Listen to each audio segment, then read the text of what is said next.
What happens when the most feared boxer in history steps into the ring? Today, we unravel the untold story of Sonny Liston, the ultimate intimidator who shocked the world by conquering heavyweight legend Floyd Patterson twice in brutal fashion. Sonny Liston was possibly the greatest intimidator in boxing history. His sheer presence was enough to unsettle opponents before a single punch was thrown. The memory of his powerful shot that sent Floyd Patterson's helmet flying encapsulates how daunting Liston truly was. The legend of Sonny Liston's intimidation. Sonny Liston was possibly the greatest intimidator in boxing history.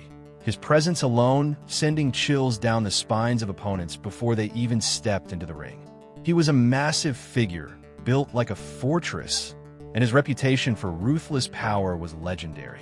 Liston didn't just fight his opponents, he frightened them, dominating with a stare as powerful as his fists. One of the most vivid moments illustrating his fierce intimidation happened when he hit Floyd Patterson so hard that Patterson's helmet flew off, making it look as if his head had been knocked clean away. This was no ordinary boxer. Liston's intimidating persona was a weapon, crafted and honed to unsettle every challenger. His fierce glare and imposing physique did more damage before the first punch than most fighters could in an entire match. But it wasn't just his physical power that scared opponents. Liston's cold, unyielding demeanor and the aura of menace he carried made him a force to be reckoned with. Fighters who faced Liston knew they weren't just up against skill and strength. They were confronting an overwhelming psychological threat. Beyond the ring, this reputation made Liston a polarizing figure, feared by some and misunderstood by many. His intimidating presence reshaped the way heavyweight boxing was fought, proving that mental dominance could be just as important as physical prowess. In boxing history, few have mastered the art of intimidation like Sonny Liston, whose legacy lives on as a symbol of sheer power and psychological control, facing public haters and prejudice. Despite being a fierce contender, Liston was met with hostility by nearly 19,000 fans who booed him relentlessly. The crowd's reaction wasn't just about sportsmanship. It was a clear reflection of the prejudice that surrounded him. Liston's past was haunting.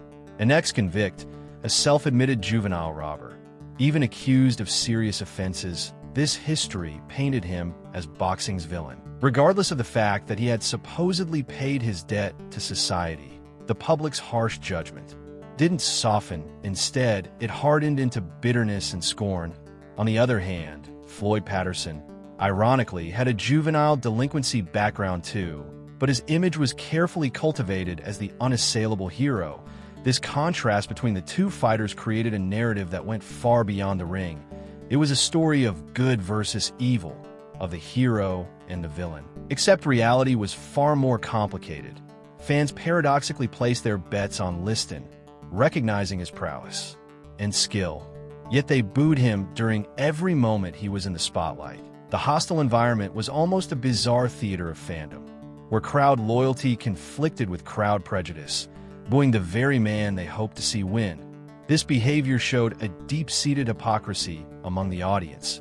The villain that everyone feared and hated was also the one they secretly rooted for to triumph. It was this tension that made Liston's story so compelling. His fight for respect in and out of the ring was as fierce as the punches he threw, and this prejudice he faced added an extra layer of challenge that no opponent in the ring could match. The hypocrisy of the crowd.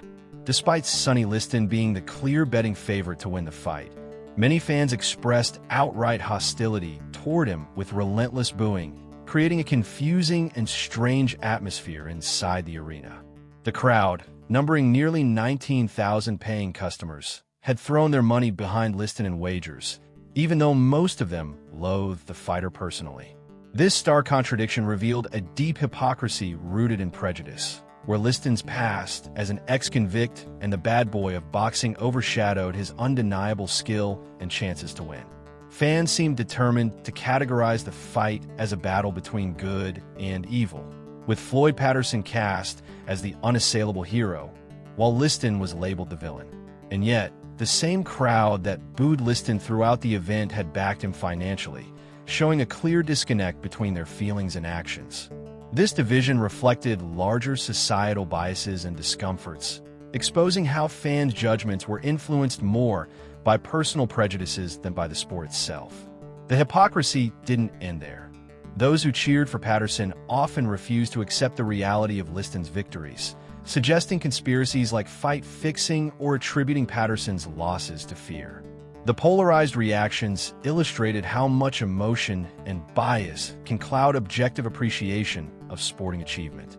In the end, this crowd's behavior underscored the complicated relationship between athletes, their public images, and the fans who watch them. They wanted to demonize Liston, but also needed him to win for their bets to pay off, a contradiction that made the event as much a psychological battle as a physical one. The road to the title fight. Liston held the #1 spot throughout the early 1960s, and despite the discouragement from not only his management, but from President John F. Kennedy during a visit to the White House in 1962, Patterson ultimately decided to give Liston a shot to fight for the title. The home of the American League Baseball White Sox had been selected as the site of the championship bout. Liston said, "I'm going to make it as quick as I can in the same place where on June 22, 1937, Joe Louis knocked out James J. Braddock in the 8th round to become the world's heavyweight champion." Liston said repeatedly and specifically that a fight between him and Patterson would end within 5 rounds in a knockout, and that he would emerge victorious. He never vacillated, never deviated from his prediction. Before the fight day arrived, in the first fight September 25, 1962, Sonny Liston won via first-round KO. Liston overwhelmed Patterson with his power and aggression, knocking him out in just 2 minutes and 6 seconds. This victory crowned Liston as the new heavyweight champion of the world. The first historic knockout, September 1962. In the world of heavyweight boxing, September 25, 1962, stands as a turning point, a day when Sonny Liston delivered a knockout blow to the sport's established order. Facing Floyd Patterson for the heavyweight championship, Liston entered the ring with a reputation as an intimidating force, but few anticipated just how quickly he would assert his dominance. Within just 2 minutes and 6 seconds, Liston overwhelmed Patterson with sheer power and aggression, knocking him out in the first round and seizing the title. This victory wasn't just a win. It was a dramatic statement that sent shockwaves through the boxing community. The fight took place in Chicago, a city with deep boxing roots, adding to the event's historical weight. Liston's relentless style and fierce presence dismantled Patterson's defense early on, demonstrating why he was considered one of the most fearsome punchers. The match left fans and commentators alike in stunned silence, as the dominant champion was dethroned faster than anyone had predicted. Liston's claim that the fight would end in a knockout within 5 rounds wasn't just bravado. It was a bold promise he fulfilled spectacularly. The swift conclusion to the match upset many expectations, especially given Patterson's status and previous successes. Liston's technique mixed with raw power created a seemingly unstoppable force inside the ring. This fight marked the beginning of a controversial era surrounding Liston's reign, but also established his legacy as a knockout artist who could end battles swiftly and decisively. The 1962 knockout remains a legendary moment and a vivid example of how the tides can turn in a heartbeat, forever changing the course of boxing history. The second fight and solidified dominance. Liston's second fight against Patterson played out similarly to their first encounter, ending once again with a first-round knockout. The bout on July 22, 1963, lasted just 2 minutes and 10 seconds, with Liston overpowering Patterson with his relentless aggression and devastating punches. This victory not only reaffirmed Liston's supremacy in the heavyweight division, but also sent a clear message that his dominance was no fluke. He had promised to end the fight quickly, and true to his word, he executed one of the quickest knockouts in heavyweight title history. For Patterson, the loss was devastating, and the defeat further shattered his reputation as the sport's leading champion. The boxing world was left in shock, grappling with the reality that the feared and criticized Liston had solidified his status as the undisputed heavyweight champion. Fans and critics alike struggled to reconcile the power and skill exhibited by a man often cast as the villain outside the ring. The second fight sealed Liston's legacy as a knockout artist and an intimidating force, capable of ending fights with terrifying efficiency. His victories over Patterson marked a turning point, shifting the heavyweight landscape and setting the stage for future legends to contend with the shadow. Liston's unapologetic embrace of his bad guy image only deepened the intrigue around him, as he challenged the traditional narrative of hero and villain in boxing. The speed and decisiveness of the rematch underscored Liston's place among the greatest heavyweights, forever etching his name in the annals of boxing history. Liston's reflection as the bad guy. After his dazzling victories over Floyd Patterson, Liston openly embraced the role everyone had cast him in, the bad guy. He said, "I'm the bad guy, okay? People want to think that only bad guys are supposed to lose. I changed that. I win." This wasn't just bravado. It was a defiant declaration that Liston would not be boxed into society's narrow expectations. He owned his image, no matter how dark people painted it, turning fear and hatred into his greatest weapons. Liston's statement challenged the common narrative that heroes always win and villains always fail. Instead, he flipped that script with actions, knocking out one of boxing's top champions twice within the first rounds. But his acceptance of the villain role wasn't merely about fighting in the ring. It extended to how he faced the world outside it.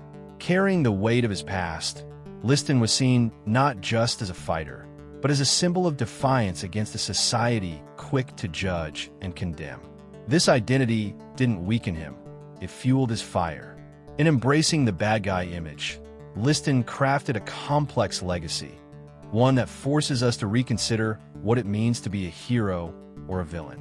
He showed that power and success don't always align with public approval, and sometimes those who break the mold have to own their darkness to truly shine. It's this raw honesty that still makes Sonny Liston a fascinating figure decades later, a man who played the bad guy and redefined what that role could mean. The legacy and shock aftermath. The shocking defeats left the public and sports community in disbelief. Many refused to accept the new champion, suggesting fixes or fear as reasons. Meanwhile, Liston's undeniable skill and power permanently altered boxing's landscape. His victories sent shockwaves through the sport, shaking the confidence of fans and experts alike. In a climate where heroes were expected to win, Liston shattered expectations by playing the villain and winning decisively.